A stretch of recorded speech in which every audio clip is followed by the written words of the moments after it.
रोशनी का कारवां। इस कार्यक्रम के प्रस्तुतकर्ता हैं स्कोप फाउंडेशन और राजीव गांधी फाउंडेशन।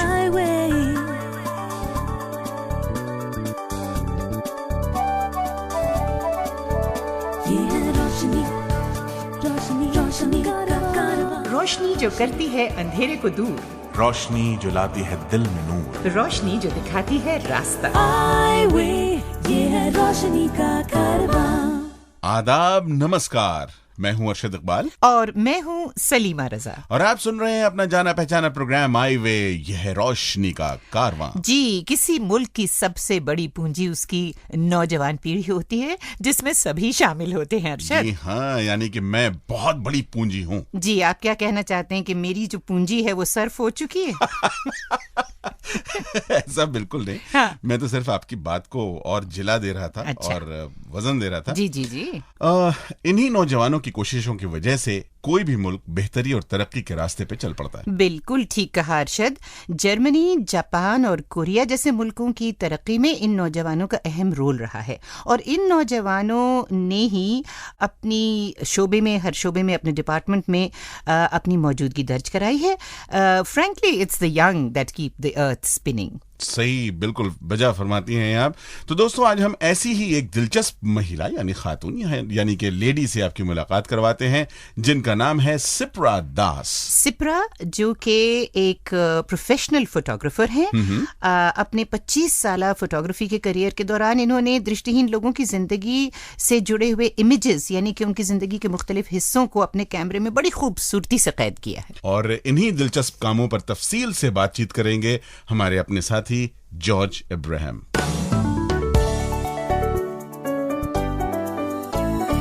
सिप्रा जी, आपका हमारे कार्यक्रम में स्वागत है। आप एक प्रोफेशनल फोटोग्राफर हैं, तो ये प्रोफेशन चुनने के पीछे क्या कहानी है? मैं फोटोग्राफर शौक से नहीं बना, मैं मजबूरी से फोटोग्राफर बना। ऑल इंडिया रेडियो में मेरे को थोड़ा सा मौका मिला, छोटे छोटे फीचर लिखना, छोटे छोटे प्रोग्राम करने के 5 रुपया 15 रुपया ऐसे करके मिलता था। जब स्टोरी करना है, स्टोरी के साथ फोटो का जरूरत है, मैं क्यों नहीं फोटोग्राफी सीखूं? मेरे को सीखना चाहिए। सीखने का तो कोई उम्र नहीं है, सीखने के लिए तो कोई नहीं, बट सिखाएगा कौन? मैं सीखूंगी सोचा तो मैं सीखा। Immediately I started the photography. मैं किसी से फ्रेंड को बोला, एक मेरे कॉलीग था, एक छोटा कॉलेज में काम करती थी, उसको बोला मैं फोटोग्राफी सीखना चाहते, तो उसको भी ज़्यादा फोटोग्राफी मालूम नहीं था। उसको एक आइसोलेट 2 छोटा कैमरा था, वो भी डस्टबिन में पड़ा हुआ था। वो ठीक है तुम फोटोग्राफी सीखना चाह रहा? वो कहा कि वही डस्टबिन से वो कैमरा मेरे उठा के लेके आया, थोड़ा सा उसके ऊपर डस्ट पड़ा था, थोड़ा सा झाड़ के पूछ के मेरे को दिया, बोला इसमें तुम खींचो। I got somebody, another one professional photographer is like as my brother. उसको बोला तुम मेरे को सिखाओ, तो वो मेरे को एक दिन मेरे को उसी कैमरा पर लेसन दिया था, अच्छा से good lesson has given to me। सिखाने के बाद मैं नेक्स्ट डे में जो फोटो खींचा तो वो बोला, शिप्रा तुम तो बहुत अच्छा फोटो खींचा, एक दिन लेसन में तुम जो खींचा ये तो लग रहा है तुम 1 साल से ज्यादा तुम लेसन का लग रहा है, तो सीखो, तुम्हारा तो जिंदगी में कुछ भी नहीं हो रहा है ना, देखो ये भी ट्राई करके देखो, यदि हो तो ठीक है। George, I can tell you, if there is will That is a way। तो एक मजबूरी एक बहुत ही उम्दा प्रोफेशन में बदल गया। सिप्रा जी, ये बताइए कि हाल ही में आपने काफ़ी एग्जीबिशंस की हैं, ब्लाइंड लोगों पे जो फोटोग्राफ्स आपने लिए हैं, तो ये दृष्टिहीन लोगों का फोटोग्राफ्स लेने का सिलसिला शुरू किया, ये कैसे हुआ? मेरे को लगा इट इज़ माई ड्यूटी। मैं जो प्रोग्राम करने के लिए जाते थे, मैं देखा विजुअली इम्पर्ड जो चाइल्ड है, उसको जो पेरेंट्स है, जो डिफरेंट डम्स है उसको जो पेरेंट्स है, जो पेस्टिक चाइल्ड है उसको जो पेरेंट्स है, I have seen they are crying. वो सोचते थे हमारा फैमिली में कोई एक ब्लाइंड बच्चा मुश्किल से पैदा हो जाएगा, then it is a burden of the society, burden of the family. मैं सोचा था इसको क्या हो सकता है। एक बार मेरे को जो मन में आया सोच जे I have to go for exhibition, तो मेरे को लगा एग्जीबिशन मैं क्यों न्यूज़ फोटोग्राफर ऊपर क्यों वाई, मैं जब एग्जीबिशन करने जाऊं तब तो मैं मैसेज दूंगी सोसाइटी को। तो आपने दृष्टिहीन लोगों के जिंदगी के अलग अलग पहलुओं को अपने तस्वीरों में कैद किया और लोगों तक पहुंचाने का प्रयास किया।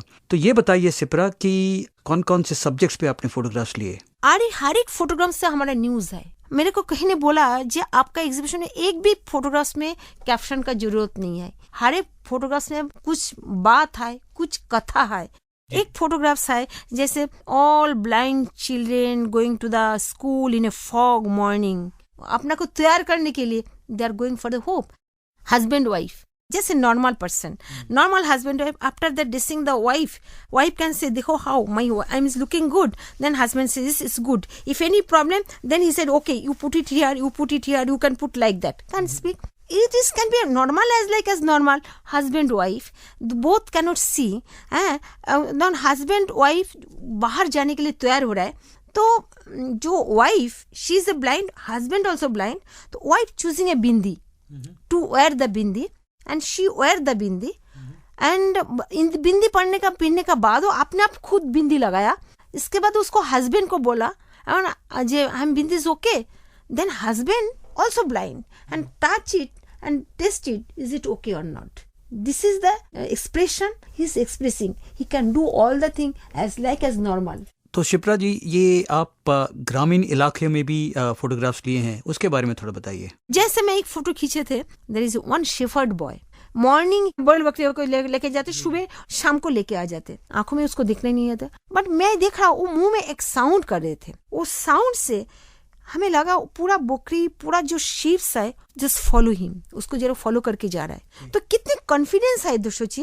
And end of that day वो जितना बकरी को लेके जाते सेम वो लेके आते, कोई भी खोता नहीं, कोई भी लॉस नहीं करते. तो शिप्रा जी, आपका अनुभव ये कहता है कि ग्रामीण इलाके में भी लोग अपने समस्याओं से निपटने का कोई न कोई जरिया निकाल लेते हैं.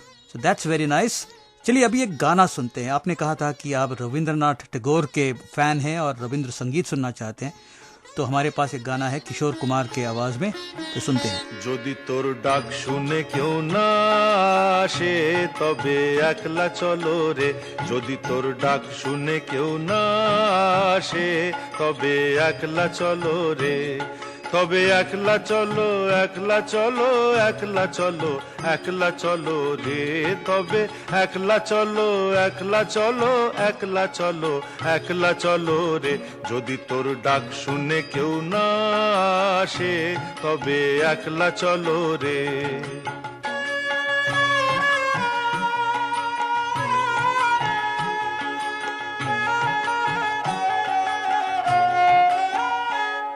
যদি কেউ কথা না কয়, ওরে ওরে ও ভাগা, কেউ কথা না কয়, যদি সবাই থাকে মুখ ফিরায়ে সবাই করে ভয়, যদি সবাই থাকে মুখ ফিরায়ে সবাই করে ভয়, তবে পরাণ খুলে ও তুই মুখ ফুটে তোর মনের কথা একলা বলো রে, ও তুই মুখ ফুটে তোর মনের কথা একলা বলো রে, যদি তোর ডাক শুনে কেউ না আসে তবে একলা চলো রে.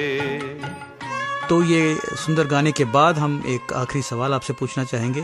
शिप्रा जी, आपने कई एग्जीबिशंस किए हैं, तो हमारे सुनने वाला ये जानना चाहेंगे कि आपने ये एग्जीबिशंस कहाँ किया. मैं एग्जीबिशन तो मैं बहुत जगह में लगे गया. एग्जीबिशन में दिल्ली, मुंबई, हैदराबाद, कलकत्ता, लखनऊ, बेंगलोर, 6 सिटी में तो मैं कर लिया. एंड प्रेसिडेंट हाउस भी हो गया एग्जीबिशन. अच्छा, राष्ट्रपति के. हाँ, राष्ट्रपति. And president also spend 1 hour time my exhibition, and 8 days marble house में मेरे एग्जीबिशन था. More than 28,000 people visited in that exhibition. आंख और दृष्टिहीनता से जुड़ी किसी भी तरह की जानकारी के लिए आप हमें 09968329329 पर सोमवार से शुक्रवार के बीच सुबह 11 बजे से शाम 5 बजे के बीच कॉल कर सकते हैं, या हमारी वेबसाइट www.eyeway यानी EYEWAY.org पर विजिट कर सकते हैं.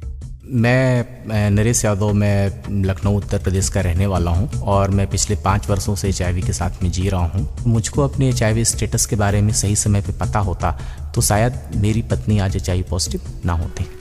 HIV या एड्स के बारे में अधिक जानकारी के लिए किसी भी वर्किंग डे में आप हमें संपर्क कर सकते हैं. हमारे फ़ोन नंबर्स हैं 01126187953 या 01126187954. अरशद, अगर आपके अपने सपने हैं और साथ ही मजबूत इरादे हैं, तो भाई कोई भी ताकत आपकी कामयाबी में दीवार नहीं बन सकती. वो तुम्हें वो शेर याद है ना, वो ए जज्बा दिल गर मैं चाहूँ हर चीज मुकाबिल आ जाए, और क्या था कि मंजिल की तरफ 2 गाम चलूं और सामने मंजिल आ जाए. हाँ, मुझे याद है कि ये शेर हमें से किसी ने किसी प्रोग्राम में कहा था. नहीं, हाँ भाई, अच्छी बात तो दोहरानी चाहिए। हाँ, ये बात सही है, 100% सही। इसी तरह की एक खातून है एलिजाबेथ जैक्सन, जो कि इंतहाई कामयाब बिजनेस पर्सन है। उनकी कामयाबी में उनकी दृष्टिहीनता कभी रुकावट नहीं बनी। एलिजाबेथ ही कामयाब जिंदगी के सफर पर रोशनी डालने के लिए मौजूद हैं। बॉलीवुड के, थिएटर के एक मशहूर जाने पहचाने एक्टर हम आपको जिनकी आवाज सुनवाएंगे तो शायद आप फौरन समझ जाएंगे, लेकिन पहले हम बता ही देते हैं। आपका नाम है टॉम ऑल्टर।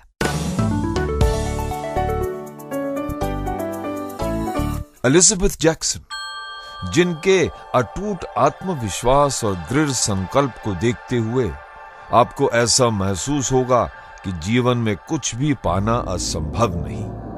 दक्षिण इंग्लैंड में जन्मी एलिजाबेथ की दृष्टि जन्म से ही बेहद कमजोर थी। इसके बावजूद उन्होंने कठिन परिस्थितियों का डटकर सामना करते हुए अपनी स्कूल की पढ़ाई पूरी की, जिसके तुरंत बाद ही उन्हें एक टेलीमार्केटिंग कंपनी में नौकरी मिल गई। आगे चलकर उनकी मेहनत और लगन से खुश होकर उन्हें सेल्स मैनेजर बना दिया गया। 1998 में एलिजाबेथ ने अपना व्यवसाय करने की ठानी और उन्होंने ग्रेट गन्स मार्केटिंग के नाम से अपना खुद का टेलीमार्केटिंग व्यवसाय शुरू किया। शुरुआत में उन्हें कई कठिनाइयों का सामना करना पड़ा। उनकी आंखों की रोशनी भी पूरी तरह चली गई, पर उन्होंने हार न मानी और आगे बढ़ती रही। देखते ही देखते कामयाबी ने उनके दरवाजे पर दस्तक दी और उनका व्यवसाय कामयाबी की बुलंदियों को छूने लगा, जो किसी भी नेत्रहीन व्यक्ति के लिए एक शानदार उपलब्धि थी। और उनकी इस उपलब्धि के लिए उन्हें कई प्रतिष्ठित पुरस्कारों से सम्मानित भी किया गया। आज यूके और आयरलैंड में एलिजाबेथ की कंपनी की 9 शाखाएं हैं, जिनमें 100 से ज्यादा कर्मचारी काम करते हैं। एलिजाबेथ का यह विश्वास है कि एक दिन उनकी कंपनी ब्रिटेन की नंबर 1 टेलीमार्केटिंग कंपनी होगी। सुरमई अखियों में नन्ना मुन्ना एक सपना दे जा रे। सुरमई अखियों में नन्ना मुन्ना एक सपना दे जा रे। इंदिया के उड़ते पाखी रे, अखियों में आ जा साथी रे। रारी रारो ओ रारी रो, रारी रारो ओ रारी रो। सुरमई अखियों में नन्ना मुन्ना एक सपना दे जा रे।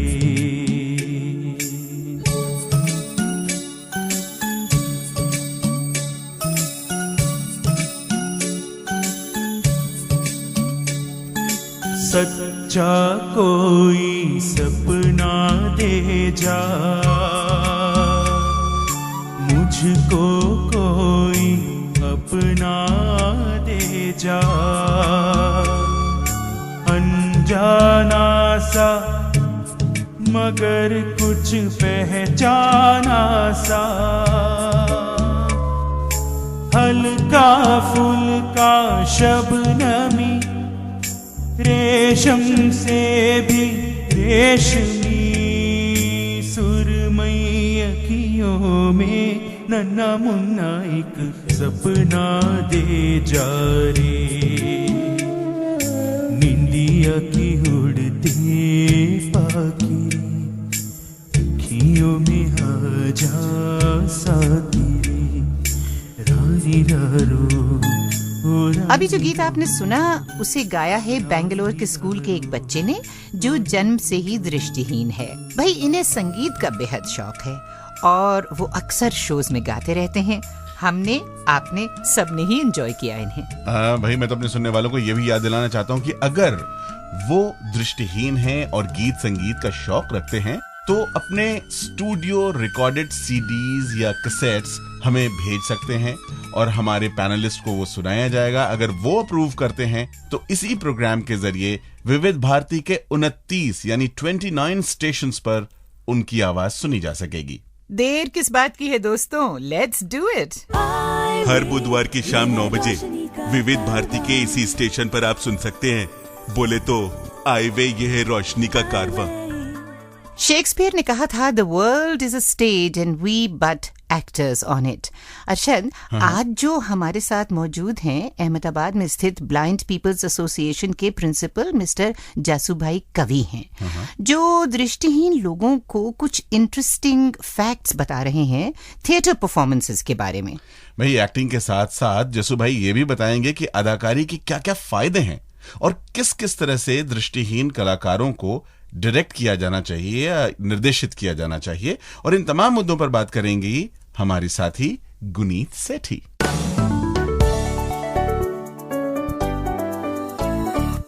कवि साहब, सबसे पहले हमारे श्रोताओं को ये बताएं कि दृष्टिहीन लोगों को थिएटर से क्या क्या लाभ होता है। इसका तो बहुत बड़ा योगदान मेरे हिसाब से है, क्योंकि भरत मुनि ने कहा है कि संसार के सभी रस वहाँ नाटक में हमको पाए जाते हैं, और शायद नेत्रहीनों की शिक्षा में लगे हुए हर एक के मन में यही रहता है कि संसार की वो सारी बातें नेत्रहीनों को उपलब्ध कराए, सिखाए कि जो संसार में है।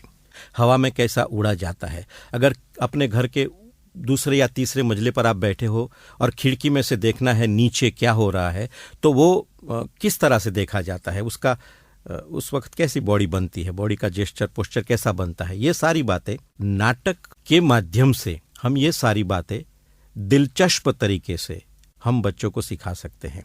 तो मेरे हिसाब से theatre is a therapy for the blind. उसके मन में जो कुछ ऐसी भावनाएं हैं कि जो व्यक्त नहीं कर सकता, या तो हम उसको नहीं कह सकते बिकॉज ऑफ आवर टेबूज और कुछ भी हो, तो नाटक में वो सारी बातें भी हम शायद प्रत्यक्ष या परोक्ष रूप से लाकर बच्चे को उसकी जानकारी पहुंचा सकते हैं। कवि साहब, अब ये बताएं कि एक दृष्टिहीन कलाकार को आप अभिनय किस प्रकार से सिखाते हैं। नेत्रहीनों को ड्रामा सिखाने वाला जो भी डायरेक्टर है, मेरे हिसाब से एक नेत्रहीन और एक साइटेड दोनों जब साथ मिलकर किसी भी प्रज्ञाचक्षुओं के नाटक का डायरेक्शन करते हैं, एक पूर्ण डायरेक्टर बन जाता है जब दो मिलते हैं तो। क्योंकि नाटक में दो प्रकार के अभिनय की ज़्यादातर उनका प्रभुत्व रहता है, अंगिकम, वाचिकम। एक शरीर का अंग का अभिनय और एक वाचिक अभिनय। वाचिक अभिनय तो हम बोल के भी प्रज्ञाचक्षु को सिखा सकते हैं, लेकिन जहाँ पर अंगिकम की बात आती है, जहाँ पर बॉडी का इस्तेमाल होता है, तो वहाँ पर प्रत्येक संज्ञा सिखाने के लिए डायरेक्टर को छूकर उसको सिखाना पड़ता है। जैसे कि नमस्कार करना है तो साइटेड को तो हम डायरेक्टर करके दिखा देगा कि भाई आपको इस तरह से नमस्कार करना है, हाथ जोड़ना है, पर यहाँ पर तो आपको पूरा उसका बॉडी को छूकर इस तरह से आपको बैठना है, फिर इस तरह से दोनों हाथ ऊंचे करने हैं, यहाँ से दोनों हाथों को मिलाना है और आपको नमस्कार करना है, और चेहरे पर जो आपको भाव लाने हैं उसको भी जहाँ तक हो सके छूकर और वर्णन कर कर उसको सिखाना बहुत ही ज़रूरी बन जाता है। बहुत खूब। दृष्टिहीन लोगों के लिए नाटक का चयन करते समय आप किन विशेष बातों का ध्यान रखते हैं? स्क्रिप्ट में ऐसी कोई बात ना हो कि जो ब्लाइंड कलाकार के लिए स्टेज पर करना असंभव सा हो जाए या वो करने से वो हंसी का कारण बन जाए। तो स्क्रिप्ट की पसंद ये एक सबसे पहला उसमें ध्यान रखने वाला पहलू हो जाता है। और जब हमने शुरुआत की थी तो लोग ऐसा समझते ब्लाइंड के नाटक में ब्लाइंड की बात आनी चाहिए, ऐसा कुछ भी नहीं है। ऐसे विषयों पर हम स्क्रिप्ट की पसंद करते हैं कि जो संसार में, समाज में ज़्यादा लोकप्रिय है, या तो नाट्य क्षेत्र में और नाट्य के दिग्गज जिनको अभी ज़्यादा स्वीकृति देते हैं, ऐसे स्क्रिप्ट भी पसंद करते हैं, ताकि बच्चों को उस माध्यम से हम जो अवगत करना चाहते हैं वो अवगत उनको करा सके। बाकी तो कोई खास ऐसी बात नहीं है कि जिसका विशेष रूप से ध्यान देना पड़े। सर, क्या आपको लगता है कि एक दृष्टिहीन कलाकार मेन स्ट्रीम के रंगमंच के क्षेत्र में अपने जौहर दिखा सकता है? हम सब के मन में एक ख्वाब है, एक स्वप्न है कि वो दिन भी आए कि एक हमारा प्रज्ञाचक्षु कलाकार एक कलाकार के रूप में समाज में, रंगभूमि पे, थिएटर में स्वीकृत हो। उसके लिए हमें काफ़ी जद्दोजहद करनी पड़ेगी। जैसे ये यहाँ पर थोड़ा हो रहा है, कहीं दूसरी जगह पर हो रहा है, उस सबको मिलाकर उसमें से जो बहुत ही अच्छे प्रज्ञाचक्षु भाई व बहन हमको मिलते हैं, उनको थिएटर की जो पूरी परिभाषा है, उसका जो साइंस है वो ठीक से सिखाएं अगर हम और प्रयत्न करें तो वो हो सकता है। सर, अंत में एक जरूरी सवाल, दृष्टिहीन कलाकारों के प्रति दृष्टिवान यानी साइटेड दर्शकों की क्या प्रतिक्रिया होती है? जब कोई पहली बार प्रज्ञाचक्षुओं को कलाकार के रूप में रंगभूमि पर देखने के लिए आता है तो आने से पहले यानी कि नाटक शुरू होने से पहले उनके मन में ऐसा होता है कि चलो ये भी देख ले, ये कर सकते हैं, तो उनको थोड़ा सा प्रोत्साहित कर ले। लेकिन देखने के बाद का जो नज़रिया उसका होता है, जो अनुभव होता है, वो काफ़ी अलग सा होता है। मुझे हमेशा से ये अनुभव रहा है, गुजरात में तो खास करके, क्योंकि यहाँ पर हमने अखिल गुजरात नाट्य महोत्सव तक की यहाँ पर सफ़र हमने तय की है। हर साल यहाँ पर हम नेशनल एसोसिएशन फॉर ब्लाइंड की गुजरात शाखा की जो कल्चरल कमेटी हमने यहाँ पर फॉर्म की है, और प्रति साल हम यहाँ पर 20-22 एकांकी नाटक करते हैं। तो जिस शहर में हम ये महोत्सव करते हैं, उस शहर के लोग उस नाट्य महोत्सव के बाद इस तरह से दंग रह जाते हैं और कहते हैं कि अरे ये तो कभी तो पता ही नहीं लगा कि ये प्रज्ञाचक्षुओं का नाटक हम देख रहे हैं। इतनी खूबी से कई नाटक कई कलाकारों ने परफॉर्म किए स्टेज पर।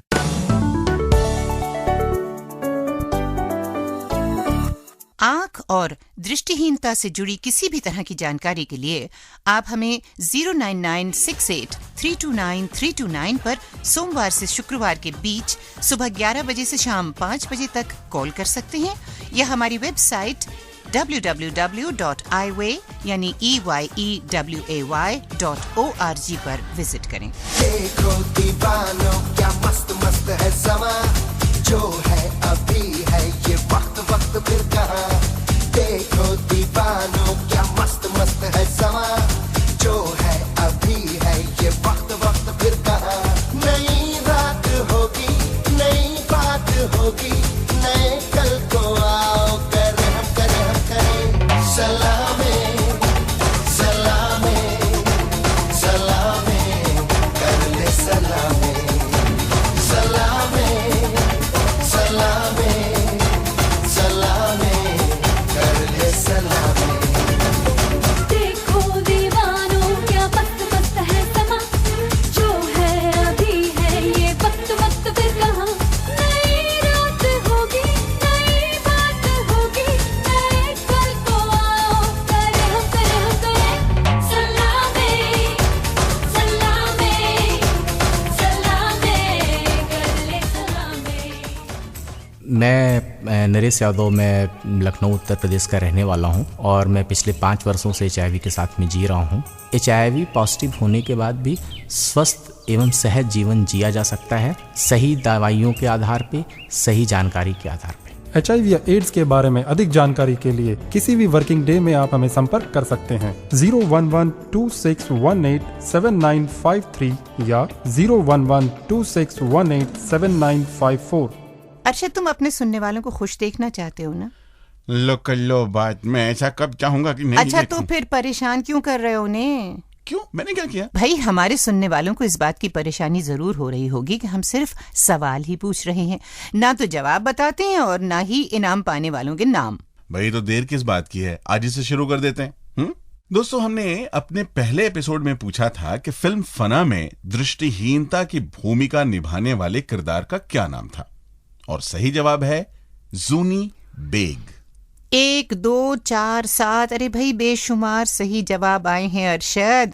लेकिन ये बताने के लिए कि एपिसोड 1 के विनर यानी विजेता कौन है, हमारे साथ मौजूद हैं गुनीत सेठी। जी हाँ दोस्तों, तो एपिसोड नंबर 1 के विजेता का नाम है पिपलोड, सूरत से चित्रा सिंह। इनका जवाब हमें SMS के द्वारा मिला था। चित्रा जी, आपको आपका इनाम बहुत बहुत मुबारक। जल्द ही आपका तोहफा आपके पास पहुंच जाएगा। ये तो थी कहानी एपिसोड नंबर 1 की और उसके विनर की। लेकिन दोस्तों, एक बार फिर से तैयार हो जाइए कि नोट कीजिए हमारा आज का सवाल। देखिए, सवाल तो मैं पूछूंगी जरूर, लेकिन पहले मुझे आपसे एक वादा लेना है, यानी कि अपने सुनने वालों से।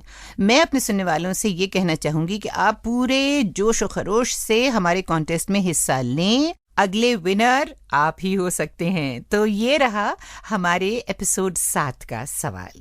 इनमें से कौन ऐसे दृष्टिहीन व्यक्ति हैं जिन्होंने मार्च से अप्रैल 2007 के दौरान एयरक्राफ्ट के जरिए इंग्लैंड से ऑस्ट्रेलिया के बीच लगभग आधी दुनिया की उड़ान भरी।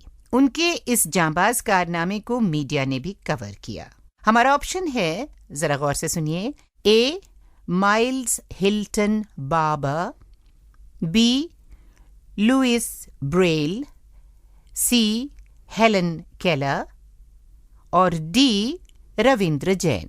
सवाल एक बार फिर से सुन लीजिए कि who of the following blind persons flew an aircraft from England to Australia during March to April 2007, covering more than halfway around the world? Your options are A. Miles Hilton Barber, B. Louis Braille, C. Helen Keller, D. Ravindra Jain. मैं अपने सुनने वालों को इस सवाल से जुड़ा एक हिंट देना चाहूंगा कि उड़ने के दौरान वो भारत के भोपाल, मुंबई और कोलकाता में भी रुके थे। वाह वाह अरशद, क्या बात है। आज कुछ मतलब ज्यादा ही हमारे सुनने वालों पर मेहरबान हो रहे हो। क्या बात है, तुम ऐसे तो न थे अरशद। हो गया हूँ, क्या करूँ। दोस्तों, आप सलीमा की बातों में न जाइएगा, बस फटाफट एक हफ्ते के अंदर खतों, एसएमएस, ईमेल्स के जरिए अपने सही जवाब हम तक भेजें। और एक बात याद रखिए प्राजी, भाई साहब, बंधु, कि अगर आप अपना नाम नहीं लिखेंगे, एड्रेस नहीं लिखेंगे तो हम आपका इनाम किसको भेजेंगे? वैसे अरशद, ये जो तुमने गुजारिश की थी ये हमारी बहनों तक भी पहुंच जानी चाहिए। बिल्कुल सही कहा। I'm really, really very sorry. इस सवाल का जवाब 7 दिनों के अंदर हमें इस पते पर लिख भेजिए। प्रोग्राम आई वे, यह है रोशनी का कारवां, care off score foundation, post bag number 3903, new Delhi 49। आप हमें एसएमएस भी कर सकते हैं। नंबर नोट कर लीजिए 09968329329 और आप अपना जवाब ब्रेल में भी भेज सकते हैं। या हमारी ईमेल आईडी भी नोट कर लें, radio@iway.org पर लिखें। तो लीजिए, इसी के साथ सलीमा रजा और अरशद इकबाल को दें इजाजत। अगले हफ्ते फिर मुलाकात होगी, जाहिर सी बात है, जिंदगी की एक नई रोशनी के साथ। और तब तक के लिए खुदा हाफिज। आई वे, ये है रोशनी का कारवां। आई वे। इस कार्यक्रम के प्रस्तुतकर्ता थे स्कोर फाउंडेशन और राजीव गांधी फाउंडेशन। ये है रोशनी, रोशनी, रोशनी का कारवां, रोशनी।